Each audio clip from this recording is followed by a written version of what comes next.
Welcome to our channel. Today we how to connect Typeform responses to HubSpot CRM, full guide step by step clearly. Begin by logging into your Typeform account. Navigate to the Typeform you want to connect to HubSpot. Click on Connect from the top menu.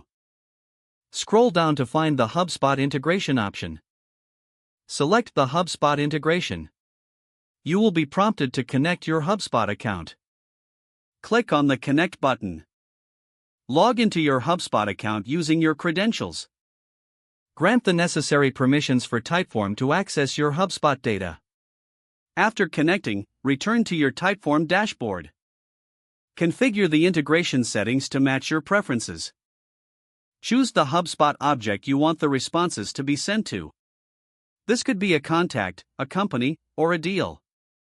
Map your Typeform questions to the corresponding HubSpot fields.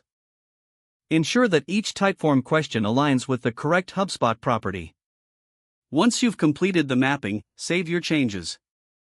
You might want to enable automatic responses by toggling the option in the settings. Test the integration by submitting a response to your Typeform. Check your HubSpot CRM to confirm that the response appears in the chosen object. Monitor the integration for any issues by revisiting the connection settings. If needed, adjust the mappings or settings according to your requirements. Once you're satisfied with the setup, you're all set to collect responses in HubSpot seamlessly. If the page does not load, refresh the browser or try again in a private or incognito window. Make sure you are using the correct email address, then retype it carefully to avoid small typos.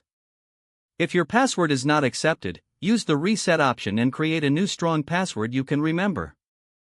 Check your spam folder for verification or security emails, then complete any requested confirmation steps.